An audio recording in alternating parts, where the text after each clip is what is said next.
All right, so yeah, we're gonna try to nail down exactly what we want to do for milestone 3, which is starting essentially as soon as we decide what we're gonna do, because milestone 2 stuff is done. So we're kind of thinking, what is the current state of the world of OLMV1 stuff, and what's actually ready to be worked on, and what is going to be the most impactful for us to do, such that we can get more people playing with this and looking at it and giving us feedback. So one thing we just discussed before we were able to find the record button was whether we want to add support for specifying a bundle directly in the operator API. So I think that's something we can talk about a little more. We kind of went back and forth, and on one hand, like we haven't really talked about that scenario a whole lot, other than like a while ago saying eventually, yeah, we want that. But we haven't talked about it recently in terms of like how exactly we would want that to work right now.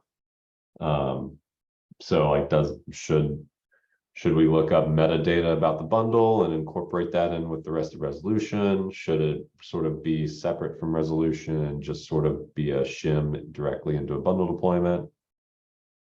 Don't really know. So I think my stance at least was, okay, we should probably talk about that if that's something that folks think is important, and then we can line that up for maybe a milestone 4, which again is just 3 weeks away if we do milestone 3 correctly.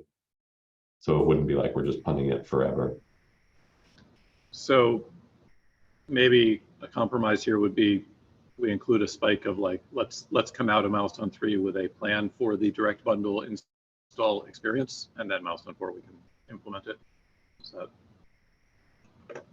yeah, I think so. Let's go with that. So let me write this down in here.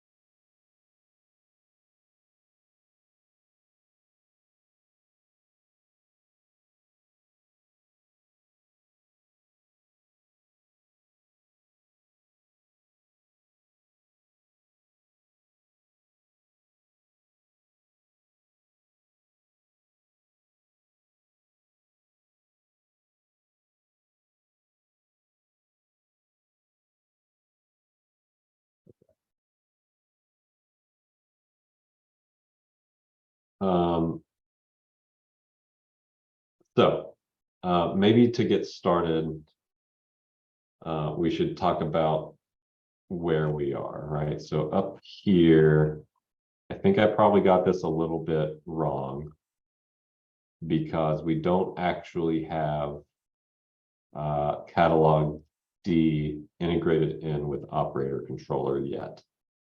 So we've got the catalog D repo. You can run it sort of on its own, and it's got some APIs that you can interact with when you create catalog. You can create a catalog source. I don't know exactly what we called it. I can't remember. It doesn't really matter. And when you create it, then it goes and creates a bunch of other objects for packages and bundle metadata. And that seems like enough that we could go and plug that into operator controller and have the resolver that it uses understand those APIs so that it can make decisions and pick bundles to run essentially. So I think my proposal would be that we formalize that last bit of work to go ahead and integrate the existing state of the catalog D repo into operator controller, and then any other work that like has to happen for that to be successful, such that like at the end of the milestone we end up with a demo which is essentially create a catalog object. In fact, I probably wrote it up down here, although maybe I may have made an assumption. Yeah, some of these are sort of follow-ons. So it seems like what we need here is probably even like one more demo script, which is really like just this, right? Like I kind of imagine, and you guys, tell me if you have different opinions, but we don't have this yet. Well, actually, so this we can do right now. Like if you go and run catalog D, this you can do right now. The problem is that like you can't do the very next step of this, which we should be able to do. So we don't have a version yet, but we theoretically could go and create an operator object that references a package and then see that the highest version of Prometheus gets installed. I think that's what you wrote, Joe, right? You wrote about the constraints for the version range and the channel, right?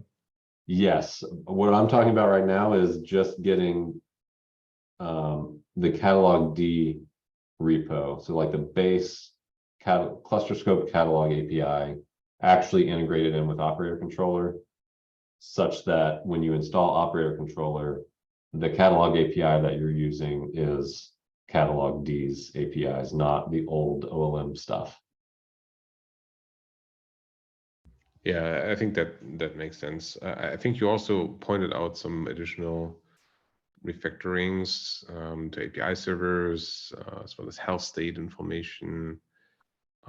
I think like for the MVP of here's a catalog that's how instantiated, and that enables you to pick from it.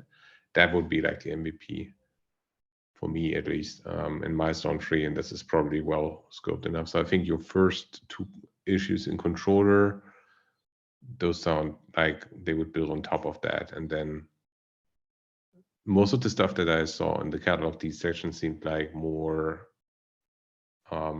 refined things you would go over in the second attempt after you have the basic export in. Yeah. I would do those in the Milestone. I made the assumption, I don't know if you were here, Daniel, when I was mentioning this, but I think I made an incorrect assumption that we would have already finished integrating catalog D in with operator controller prior to the start of Milestone 3. But because Milestone 2 is already done and we haven't done the catalog D integration with operator controller, I think what I would suggest is one of the focuses of Milestone 3 should be, at least from the catalog D side, let's just get that integration done. And if we're talking 3 weeks, that's okay. This is where you guys can sort of keep me honest. Like, is that 3 weeks worth of work for a catalog D side of the house set of stuff, or could we pull even more in? Quick question, integrating with them, since that's going to require changes with the operator controller, does this just involve updating the deployment script that Daniel Franz created, or does it incorporate work on the catalog side to update it for the integration? It's going to be updating that install stuff to make sure that catalog D gets installed, updating the operator controller code itself to know that there's this new catalog API that it needs to watch, and then updating to add like a new entity source and variable source or whatever the right things are to get DEPI to consider the metadata from those catalogs. So I have And a then- quick sorry. And go then ahead. one more thing, sorry. One more thing is probably like, there's gonna be some weirdness or something to work through, at least with, well, we've already got support for OLM v0 catalogs, so are we trying to use them both together? Are we just removing the OLM v0 catalog support? One of those is probably more complex than the other, but both of those have some complexity. So, we have to make a decision there. Go ahead. Yeah, sorry I joined in late. So just to understand this, what release or what commit of catalog D are we talking about? Is it the current state which has bundle metadata and package, or is it the state which Joe, you had demoed one with all of them together with the different API servers? So is the I think catalog I would D- say current state. Okay. So a quick update on that. We already have a PR which does this. So the Okay, change which we need to do is kind of, we have thought about it. We just need some time to implement. Is just that the coexistence of OLM V0 and V1, which is basically operator controller looks at the cluster, checks if OLM V0 catalogs of CRTs are present. If so, then it kicks off that particular reconciler and gets an entities and changes it. If not, it goes through OLM V1 approach. So this is something which we thought of, but the other side of things, which is converting entities, passing them through variable source, getting Depi to resolve it, is kind of done. So keeping that in mind, we could probably reduce the time required for this. so Varsha, I know when we talked about this, maybe at some point last week, you and Ankita had made progress, but you were like, oh yeah, don't look at the code because it's like super prototype, like, yeah, it kind of works. Has that progressed, or is this still in the state where it's like, yeah, there's still like a week or two of like tidying things up and getting reviews and that kind of stuff? I didn't get a chance to work on it after that because of the other stuff. But when I meant tidying code, like the thing is, right now we have literally commented out the OLM V0. So the second part, which I was mentioning, coexistence of V0 and V1, is what we need to work on. It's as simple as just querying the cluster to check what CRTs are present. So that's the thing which needs to be added, and probably some tests around before merging it. So it's just these two things which need to be done in addition to the integrating stuff. Okay, so let's do this. Let's say, so I'm going to copy paste. Essentially, let me just grab this whole thing. There's the edit.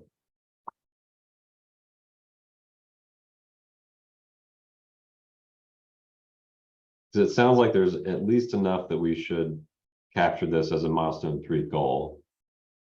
As like, here's the thing we're going to do, and maybe we've already made some progress on it, and that's great. But this is the thing that we're going to demo at the end of the milestone, is just, here's the catalog D stuff. We can stand up, we can stand it up and create a catalog.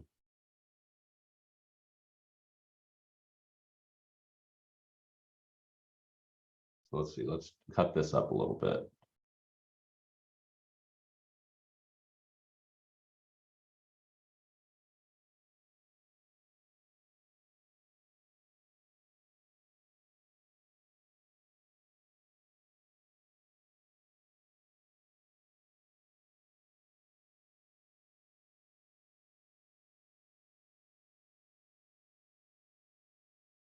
We're going to create the catalog. We're going to check to see that it was unpacked. We're going to see that all of its packages and bundles show up. We're going to create an operator. We're going to reference, sure, we can reference Strimzy.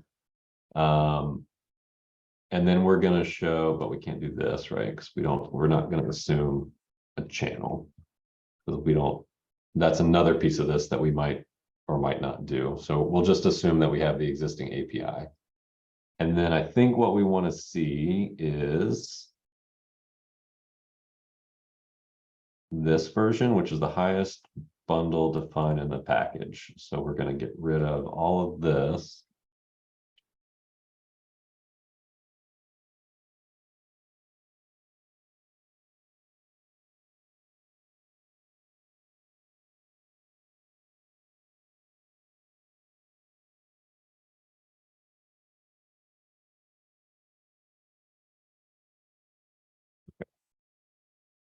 And then get rid of those.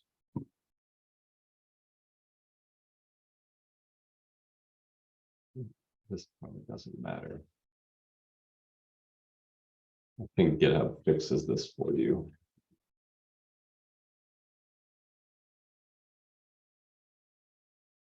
Okay, so does anybody disagree with making this one of the things that we pull in? So we're going to create a catalog referencing the upstream operator hub catalog using catalog D. We're going to show that the catalog status reflects it's unpacked. We're going to show all the package channels and bundles in the catalog. And then we're going to create an operator that references this package, which is in that catalog. And then we'll make sure that a bundle deployment actually happens. Does that all seem, anybody disagree with making this one of the goals? So I think that's great. I do have one question. So in the interest of keeping this as small as possible, are we omitting the updates to the install script? No, I think we should do that. That seems like it would be trivial.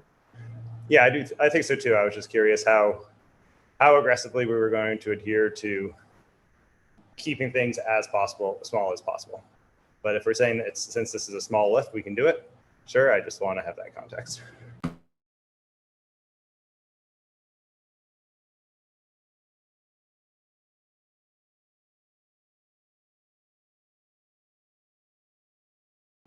Because Let's we have basically to say it like this.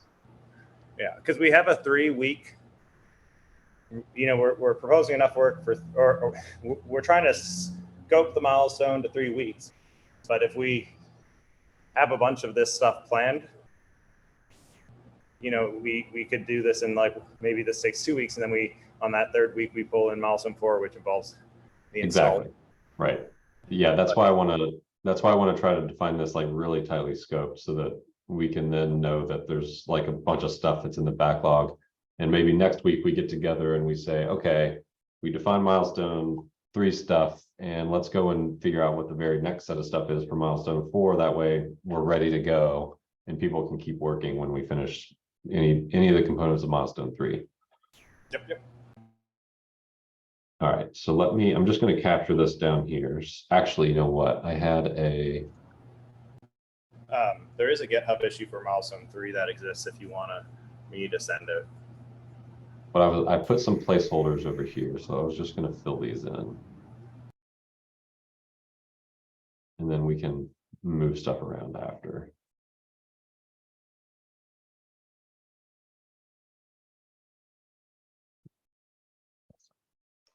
So I was just to make sure that I'm following along for catalog D, kind of the goal for milestone 3 is finalize the current API surface, like with fixing up like our status stuff, since we're not properly reporting statuses or anything yet.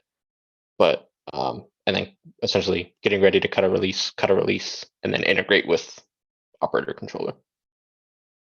So Bryce, I would say that as soon as we can demo this exact text, then we're done.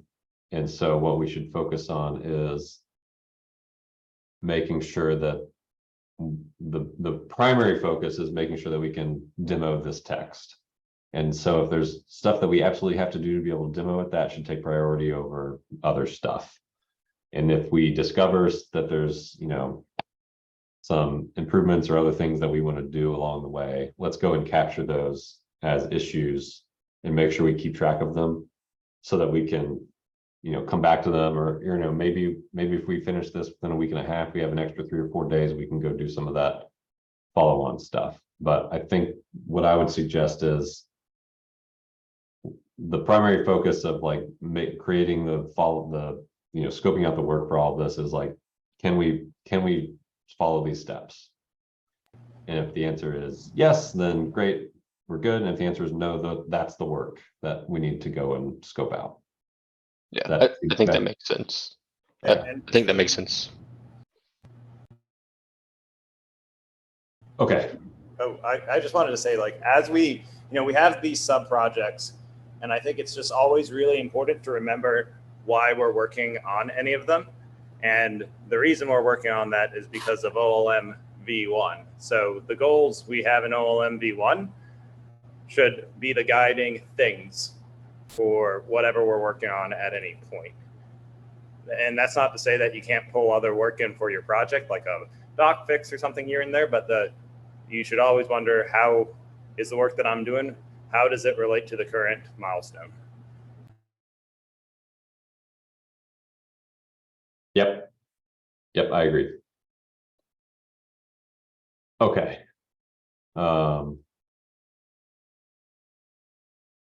So if we're good there, then what do we think is something else that's interesting we could do. Scroll back. The version range is kind of fun, and it lets you pin stuff, which is kind of cool. I guess we kind of already have pinning. Well, no, we don't even have pinning right now. And I think Pear has some progress. Isn't the version range and pinning stuff intertwined with our story around auto updates and dependency resolution? So we talked about this before, but from our perspective as engineers right now, OLM automatically always picks the latest thing. So if we added a version range, the operator controller would just pick the latest thing that satisfies the version range. And then if you only specify a singular version in that field, it would just pick that version. And so we think it wouldn't be a major architectural overhaul because we're still defaulting to the newest thing that it finds, but it is related to those things. And there are some questions that probably come out or some open questions that kind of define what that experience is going to look like.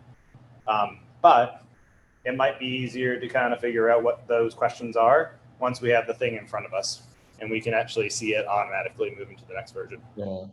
If you refer back to the requirements doc and some of the epics we've broken down, I think what we've said is that you need to be able to express an exact version that you want to install, because that's how usually most people think about when they install software.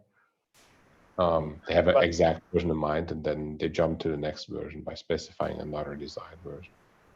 Right, but the version range encompasses a singular version too. So you could say v1.2.3 or like greater than v1 or less than v2.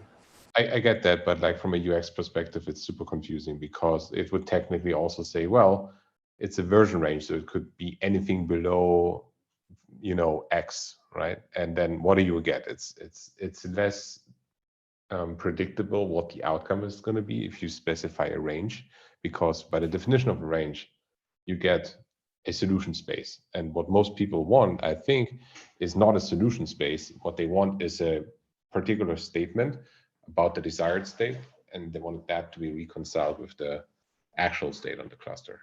But one of the things they might state when you talk about dependency resolution and auto updates. Yeah, Daniel, one of the things they might state though is I want to state a policy of always receiving patch versions. And I think the PRD even talks about that specific case. So at least what we had in mind for now, given the current state of all of this, and there was actually a really long discussion that happened in Slack that was captured somewhere in here. But what we sort of settled on, at least in that Slack conversation, was, okay, yes, we understand the current limitations. This isn't, we're not trying to solve the entire problem right now, but at some point, somehow, we're going to need the resolver to understand something about constraining against the version. So the idea here was, okay, well, the obvious next step here is let's add an API field that lets you constrain against the version at all, and then go and update the resolver to actually understand how to do that. And then, yes, like that might not be exactly what we want long-term, but now like there's this little extra bit of code that we have in the resolver, and there's an API field, and maybe the UX isn't right and we can go and tweak that, but we've made some incremental progress towards getting closer to that vision. And to comment on that, from my perspective, so from the code itself, the version constraints already exist. So you can specify a singular version or a range. It doesn't really matter if we're going to start with just specifying a single version or multiple or a version range. We can put either of those in the acceptance criteria, and then it's just it's an exercise in constraining the API input. So like whitelisting the format, or like regex. So it doesn't really matter from my perspective which one we do, but I think the version installing a specific thing would be cool. Yeah, I agree. I think for the sake of clarity and like keeping true to our mission of simplifying the UX as well, I would say we should start with the just a singular version, just a spec.dot version, and then if later on we decide that needs to support a range, we could think about how we work that into that property, if it may have alternative values, or if it's actually possible to also specify a dictionary with min and max version, or just max version, or just min version. That sounds like a proper evolution of such a simple API, rather than trying to come in from the other end of where the most complex scenarios already implemented from day one. So I'm a strong proponent of just spec version X, and then X gets installed, and that's it. That's more easy to reason about for someone who tests this than trying to figure out why is it called version range now and there's no description around it and all that. So part of this in my mind is we just need to have really good docs too. And when I say docs, I mean like kubectl explain spec.version constraint. And if we do this well, then you go kubectl explain spec.version constraint, and it gives you this nice narrative about what it does, what the semantics are, what some example values are, what if you don't set it, all of that kind of stuff. And in my mind, it would be very easy for us, like maybe it's not good to call it version range, because that sort of predisposes the user to think that they have to specify a range, and that's not what we want. But if we call it version constraint, for example, then it's sort of ambiguous, and then the doc can say version constraint accepts a single version or a range or nothing, right? And then you can talk about which of those, like if you do a single version, here's what happens. If you do a range, here's what happens. If you specify nothing, here's what happens. But I guess I feel like range is going to make it easier for us to then do the next step of, okay, now let's start honoring upgrade edges. Because right now, like, I guess what would happen is if we specified just for a singular version here, then the behavior that would result is, okay, if you don't specify it at all, then you get the latest version. If you do specify it, you get that version. And you can go up, down, left, right, any direction you want, and we'll just always force you to whatever version you've asked for. Or if the version doesn't exist, then we'll tell you it doesn't exist. Right? So if that's what we want, that's fine. But then when you get to the question of handling automatic upgrades, you sort of like, okay, now you just cannot specify a policy of what version ranges you would accept for an upgrade, which maybe then we could say like, okay, that's fine, but we're not trying to think about that yet, so we're okay with a singular version.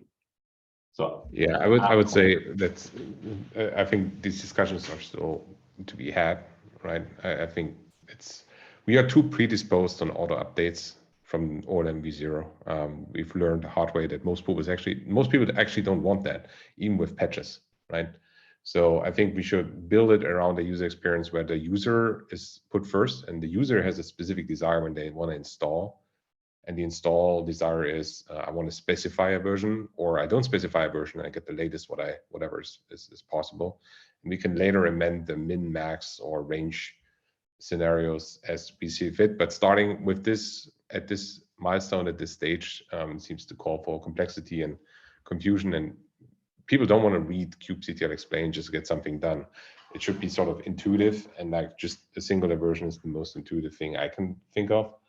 And then, you know, update policy and what you get and how that relates to the version constraint that you express is something we can figure out when we go there. I think what everybody would expect, or what most people would expect from a package manager, is the ability to say, I want to install this package at this version, and then you want it to be able to be notifying you and saying, oh, there's a new version available. So you can say, yeah, install that version, please. And that's you patching the version field to another one that has an update edge, right? So I think that's more in line what people expect from a package manager, rather than like trying to be smart and like auto update all the time and have you not specify your exact version, but sort of a range or nothing, or like min or max.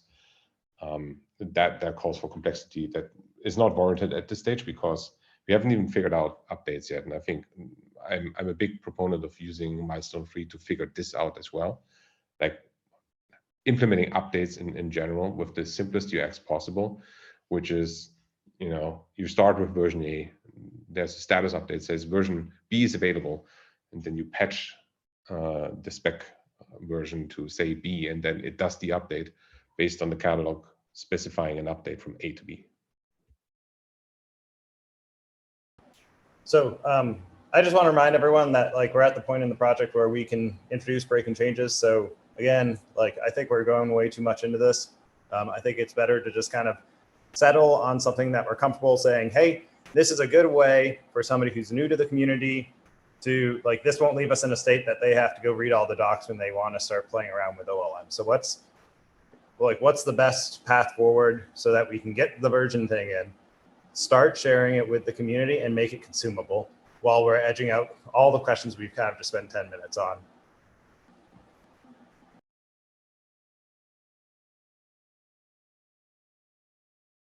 Okay, so let me see. I think this is reasonable.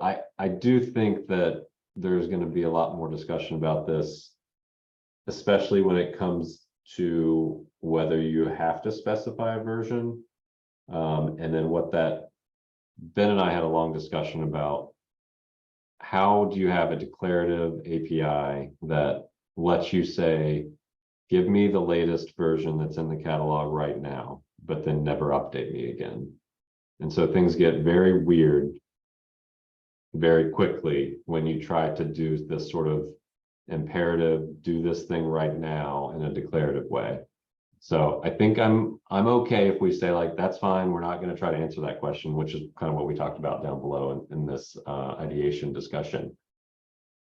But I feel like there's still this impedance mismatch of then thinking about the follow-ons of like, okay, dependency handling. You probably don't care, I mean, maybe you do, but you might not care about specifying your dependency versions because your root project specifies those. So that in my mind is where things get really weird. I guess I was thinking that like, if you cared about the versions of your operators, you would create an operator custom resource and you'd set the spec.version, and then everything from there, you would not set a spec.version because the constraints of everything that you've specified would ensure that things fall within whatever the root level operators that you defined say they have to be. And then we just pick the highest Simber version within those constraints. But we're also not handling dependencies right now, so we can say like, that's not part of what we're trying to solve either. I don't know. I'm just a little worried that this predisposes us in a direction that we're going to have to back away from. But I'm okay if we want to take a step in this direction and then reevaluate again later. I think this was Alex's point, right? We can back away from that for sure, and we can see where it leads us. So, okay, for simplicity's sake, I would say it's spec.version with a scalar field value that's kind of Semver formatted, and that's it. And okay, so let's take that. Where did it go? This one.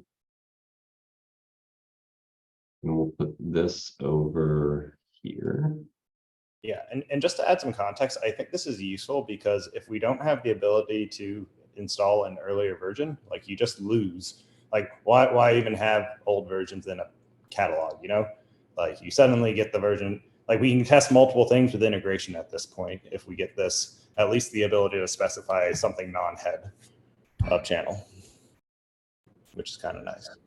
Yeah, totally. And this is what most people will do in production environments. They will specify something non-head. Like even in staging environments, it'll likely be that. Like very few are actually on head in production unless they are forced to by some mechanism. Okay, so I changed this just slightly just to say this will be spec.version. version. And I got rid of the range sort of syntax on these. So we'll install an old version and then we'll change the operator to pick a different version, and we should see that that works. And then we remove the version. So this is kind of a question, right? So let's say we remove the version specification. Do we want to say that the version is required and you have to specify it? Or do you want to say the version is not required. If you don't specify it, we just go and install the latest that's available in the catalog. My case for making it not required is to have a status field that also says version or current version, so you can see what you actually got out of your intent, and if the thing is still in transitioning from your desired value in spec. So kind of aligned to how replicas in replica sets are treated, right? You have desired replica values and actual replica values. And so you can see if the system is actually working on your request, and if your request has been fulfilled. Right, but that's not, I think what I'm asking is, what does it mean for me to create or change an operator object and not state a version? You get the latest, I would say. Okay. That's Okay, what so most other package managers do, right? You say DNF install blah, and you get the latest.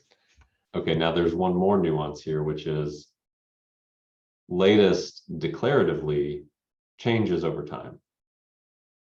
Right? If you don't specify a version and a catalog update comes in and now there's a new latest, auto update. We're okay with I'm that not for sure now. I think for now we can skip on that, since like this is too early. I think there are multiple choices you can look at here, like for instance, translating nothing into an actual value based on lookup, right? So that you omitted spec version, but OLM filled it for you with the latest version it found in the catalog, and that's then going to end up in the spec section as well. Or we could say the status block is essentially then giving you enough information to realize you said nothing, and you also didn't enable auto update. So this is what I resolved. If you want to resolve something else, update the field manually or trigger an auto update in some way. Yeah, so there's let me put this in the, we had a very long discussion about that exact topic because it actually is very complicated. And there you go a lot of different directions. I'll do update. Where'd it go? I mean, if it's complicated, then let's punt on it for now. Let's say you can't. It is required. Then, if you think that. Well, I think. It, I mean, I guess my perspective is if you go and look at. Sorry, Siri thinks I'm talking to her. If you go and look at the existing operator control repo, we're all happy kind of with its current state and progress-ish. And right now, you just always get the latest version no matter what happens. If you reconcile again and there's a new version, you get it, right? So what we're talking about here is we're not trying to go and totally redo everything that exists. We're just saying, given the current state of it, here's the little incremental thing that we're going to add. And if the current state says, okay, you don't specify a version, you always get the latest. In my opinion, I'm okay with that behavior just sticking around for now. Like we're just not trying to solve that problem right now.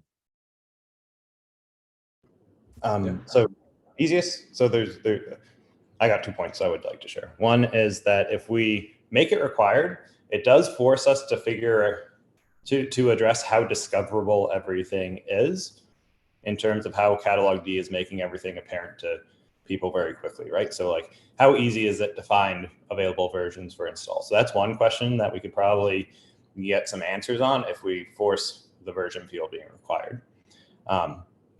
Alternatively, we can just create an issue in the GitHub thing, the GA milestone, saying like, hey, we kind of have to decide what it means to omit a version at some point, and then we don't have to add that forced, that forced field, that required field.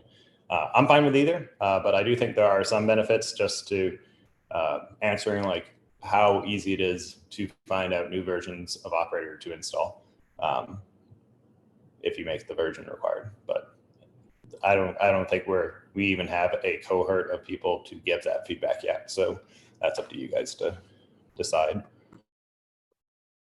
So I think, yes. So what Daniel's saying is kind of, we went down the same in the chat. We went down the same sort of, that's what I was trying to do, is find the link. So if you're interested in this subject, go and read this super long Slack thread where we sort of bang this idea around and figure out what it means to say, please resolve once, and the race conditions that might happen, and how we want to address those race conditions, and whether there's any UX complexity of certain things happening in the status, and are we going to rewrite the spec? Like, there's a whole bunch, and like, is it a mutating admission webhook? Is it something that we change in the verse reconciliation? Like, there's a whole bunch of stuff that I think it seems like right now we're all saying like, okay, yeah, like we need to think about it. Let's not touch that with our 10-foot pole yet, and let's just say we'll add a version field. We'll send, if it's set, we'll send it in as a constraint. Done, right? If it's not set, then you get the current behavior. And then in a later iteration, you know, in milestone 4, if we make some progress on figuring out how we want this to work, and then we can talk about more iteration in this area.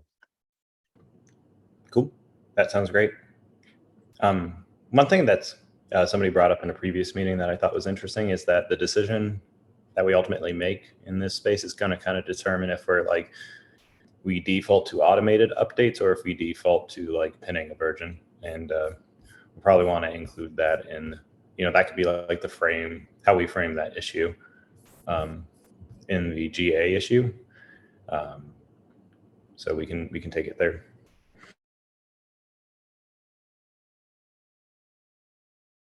Okay, so I'm just going to leave this as it is. And I think the implication then is, if we do that, if the implication of this line is that it's optional, which I think is fine, because we can always go and make it required later still, right? Like right now it's not present, which means it's optional. So if we wanted to add this field, we would need to add it as an optional field if we were thinking in terms of not breaking the API. So I think that's probably the simplest way to do this. We can reevaluate again in milestone 4. And yes, Daniel, like, I don't care. We can break all we want and while we're in this stage. So that's fine. Okay. So back to kind of the question of, is this enough? Well, do we think this is something we can commit to this, right? That's the next question. Can we commit to this second goal?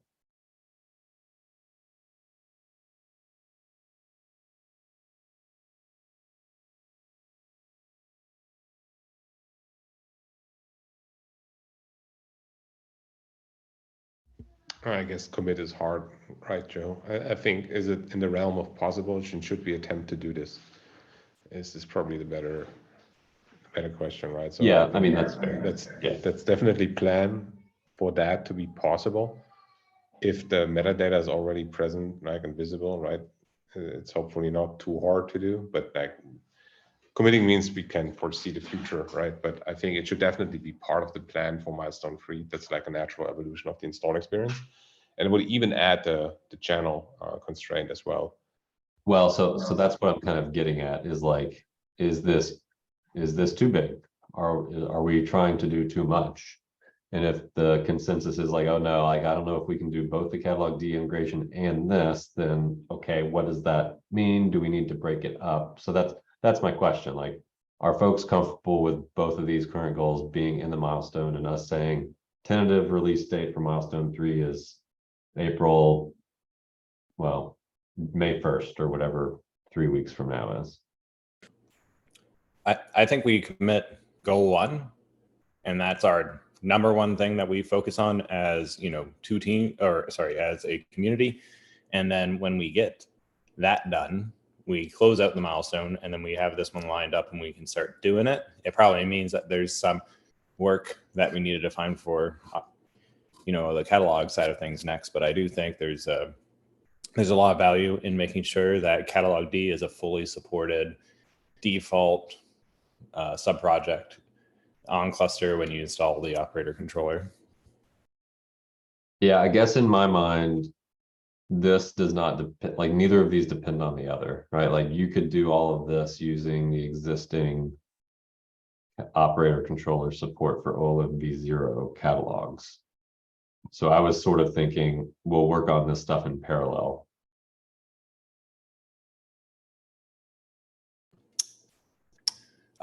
That's true. So it just depends on how we're trying to set up the milestone goals. If we're trying to say like we just want a whole bunch of work that we can do in parallel, and like the whole milestone is done when both those things are done, then absolutely. If we're saying that it's a milestone doesn't have to have 3 weeks of work, but as soon as it's done, we can start the next one. It's that's like a separate option. I'm personally fine including both of these in one milestone. It just seems like maybe that's like the distinction. If we think we have enough people to work on these things in parallel and get it done within, our 3-week target, is that fine? I think this one, and Pear is on call, so he can speak up, but I believe we're very, very close to this one, so I don't think it would take much work. Pear, can you comment on that? No, it doesn't take much work at all. So it was pretty much how my first PR was. I think I just need to fix a couple of small things, but I still feel it might be worthwhile starting with it being required and then going to optional, instead of starting with maximum complexity of trying to figure out what happens if you install something at one version, then the catalog source changes, and then you have to, is it auto update? Is it just make it required? And then as we progress with the update stories, like dropping it to optional is much easier than the other way around. And I get that we're still alpha, we can break things and we can change things.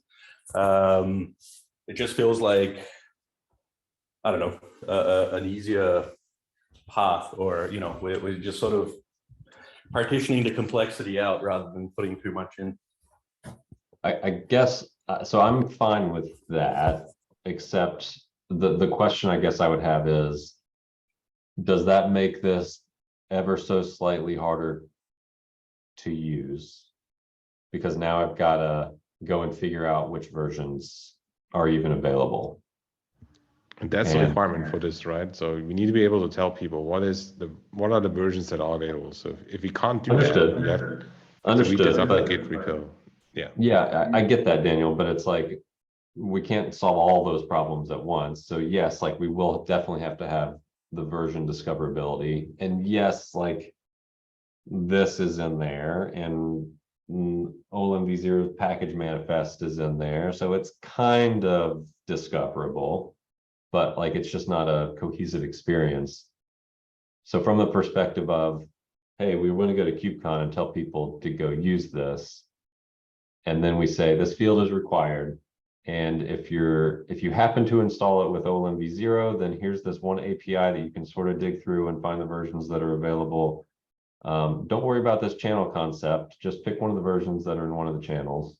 Or if you happen to use the version that has the new catalog D stuff, here's the bundle metadata API, the versions are in there, and you have to go and look in the properties, OLM.package property, or OLM.package property, right? Like, yes, you can find it, but trying to describe how to find it is not something we've solved yet. So yeah, that's fair. In though, like anyone who comes in to use this thing is going to follow a README. So as long as we have decent documentation there for their very first experience, and we spell out this is how you find out what versions exist, or what packages exist, and this is how you find out what versions exist, we're golden. And I believe all the demos we're doing are using the previous version of the operator controller release. So if, for the purposes of demos and stuff, we'll say like this is a V1 release, there's a new release, but we're changing some versioning stuff there. So if you're expecting this behavior, look at V1 0.0.1 release versus the V0.0.2 release. And more importantly, like none of this is going to be released before KubeCon is over. So if people are, no, I know. Yeah. Yeah, I'm just saying, just in general, like the more required fields you have, the harder you make it on users. Yeah, I mean, they're for the immediate release, it's probably a problem. I mean, there is a potential world where you could just put in a webhook and like literally like reject it and just be like, hey, you forgot to include a package. Like what's right now, if you don't package, it fails, right? Yeah, package is required. Yeah, so like we're not making it, if we're expecting them to understand that they need to specify a package, that seems like we can expect them to know they have to have a version for the package. So the way that I would try to address this is by supporting some kind of Helm-like repository. So I remember looking at it, and you can create a Helm chart repository super easily by using, I don't know, Git docs or whatever. And I think that might be a better way to go. If you could just post up your own repository, which could just be a catalog of your own operator, then that might make life a little bit easier. So I don't disagree with any of that. I guess my point is we are where we are, and we have the APIs that we have and the docs that we have. And I just am a little bit afraid of saying, okay, well, let's open the door. We'll make this another required field. And now someone comes along and says, okay, yeah, like, I mean, I guess if you think that the problem, I guess part of the answer could be, well, they have to know which packages are in the catalog. So you've got to at least make that obvious. But that's fairly easy to find without going to too much trouble with both of these options. I guess like what then stops us from saying like, okay, yeah, well, when we do this other goal for specifying a catalog, we'll make that a required field too. And it's like, I don't know. I guess I just want to make it like super easy. Like we've had this problem in coming, putting my operator SDK hat on. Using OLM v0 is hard. And I really, really, really, really am sort of sensitive to the fact that using OLM v0 is hard. So anytime we amp up the difficulty of using the OLM v1 stuff, I sort of say like, do we really want to do that? And maybe I'm being overly sensitive because this is not that bad, but I don't know, like my ears perk up when we say like, let's just make it another required thing that has to be specified. Yeah, So I think I'm with you, Joe, but I also would say it's a temporary state, right? In 1 or 2 milestones from now, we might actually regain the ability to have that optional again. But just to make progress now, because we've also spent like 20 minutes now on this subject, I think it's fair to say for now it's required, and 1 or 2 milestones it's optional again, and we have the logic to make that optional experience intuitive and not complicated. So I guess then we're also saying we don't really care about some random user coming in trying to use it and getting put off by not understanding how to specify a version in the next couple of months. You want the document how to find the version. If that's ugly, that we can say, yeah, it's milestone 3, not milestone 13. And in milestone 13, it'll be much more intuitive, and you will not be forced to specify it at all. So actually, Joe's kind of slowly convincing me that we should go the opposite direction where we don't mark it as required. And what I think we should do after that is actually have, like, for milestone 4, have a conversation about how discoverable is everything and make that a focus. Like if we could make it so that when you find the packages, do we also display the latest version at least, so that people understand that that's where the stuff exists. Like these are things we could start to look at. And then once we have a bulletproof discoverability aspect, out of M4 that we're comfortable with, we're like, oh, it's actually really easy to find the version of the operator. Then we can go down this required path, because I think it's pretty simple within, 1 PR to go back and forth whether or not this is required, and it changes the entire user experience. And if it wasn't for the fact that KubeCon's going to be right here and we might have people come in, like lower the barrier to entry and then go, just like let them create an operator CR that has a package and we're good to go. And then is that easiest for anyone coming from that venue that's happening in like a week? And we probably won't be able to get the project to a state where we have all the documentation and discoverability that we want.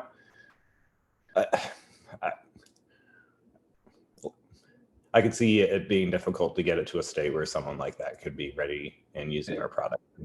And maybe this is like too much of a philosophical discussion, and part of the discussion should be what's the technical complexity of the options, right? Like today, there is no version field. We don't send any extra constraints into the resolver.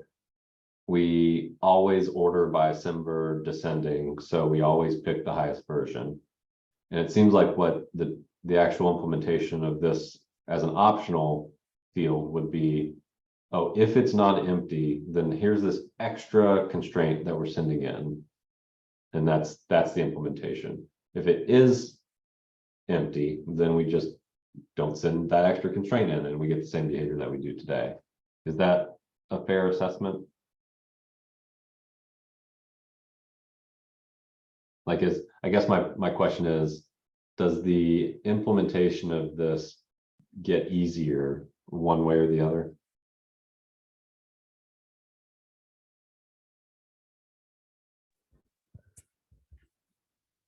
Good question. I guess it's this, yeah, I don't know. I'm just trying to think. Sorry, I'll be right back after I photo.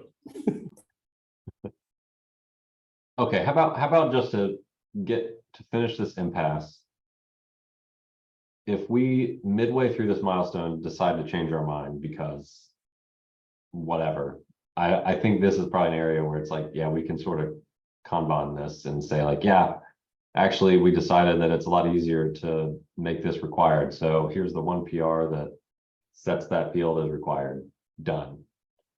But for now, I think my stance would be, let's keep this as simple to use from an API perspective, fewest possible required fields, do what Alex said, reevaluate again in a couple weeks if we can make the version, if we really want this to be required because of a UX thing, okay, then we should focus on making that version more discoverable.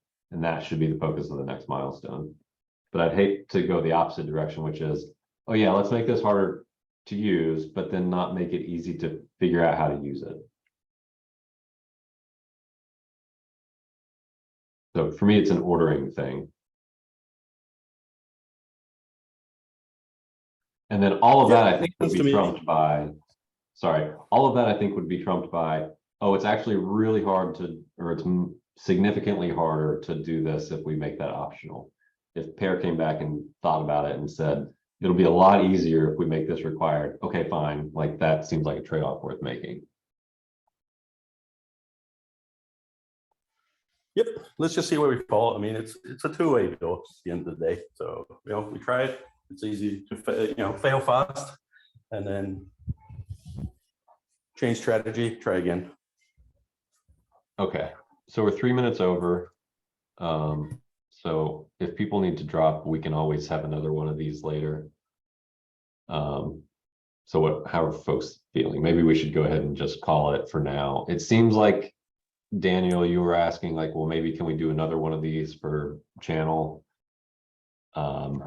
Yeah, I don't know. It would seem very logical. Like, yeah, I guess the question is like, is that something that's within the scope? Given the other two things we're already thinking about pulling in and other commitments that people have. What are the other two things again? Like version specification and getting catalog D fully integrated. Yeah, I mean, up to the people, it seems like this is related work. And like, once you have the hood open, you're working on this, like watching for another property to make your selection more refined. It, like from an outsider, it seems related and probably a good time to do now. But if it's not something we can do within 3 weeks, then yeah. Okay. And Daniel, you would say version specification is higher on the list than channel specification? I mean, yeah, sort of right now it's equal. Okay. Channel specification without version means you're going to get the highest version within the channel. You need both. Really. There's no clear answer to what is better, right? You know, it's although actually this gets, maybe we need to take this offline, but this gets interesting because what's the point of specifying channel if you've specified version? Well, it all comes down to the state of work when we have the updates figured out, right? And when you Yeah, that's, I guess care that's less true. about the exact version, or we are, yeah, in general, updates is the answer, right? So that's when it takes care. All right. But I'll go and make a goal 3, and I'll just call it stretch, and then it won't actually really be part of what we're quote unquote committed to. And then if we finish goal 2 or goal 1 and there's some freed up engineers, then, or if anybody in the community wants to work on goal 3, or any of this stuff, honestly, that should have been something we said earlier. If anybody in the community wants to work on any of this or help us, do it, then, jump in and let us know, and we'll try to assign some issues and stuff. But I'll go ahead and basically do this exact same thing, but with spec.channel instead of spec.version, and say that it's stretch for now. So that way we can just at least have a priority. Not that it really matters, but I guess what I want to do is like, let's not keep milestone 3 open and increase the scope of it for no reason. If we finish these 2 and we've got a week left, great, we can pull it in. If we finish these 2 and it's 3 weeks from now, okay, that's good. We finished milestone 3. Now the spec.version is in milestone, or spec.channel is in milestone 4. All right. Any other discussion or comments or anything else that we want to do before we're 10 minutes over? I just want to say thank you for leading this and for proposing and curating and leading the discussion. This was super fruitful. Yeah, of course. I think we should probably honestly do this, maybe even more than once every 3 weeks. Yeah, I was thinking about that. Let's start a Slack thread and just kind of discuss how we can do this frequently, because I don't think we ever want to get at a point again where we're like, oh, milestone 2 is done. What are we doing in milestone 3? Yeah. All right. That sounds good. Thanks, everybody. Thanks for contributing.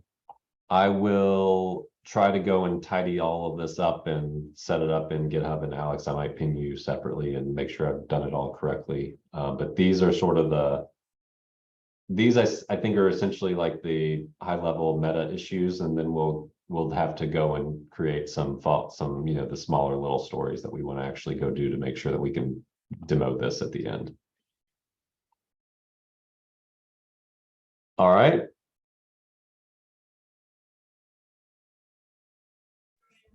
All right, thanks everybody. I think that's it. Sweet. Thanks, everyone. Bye.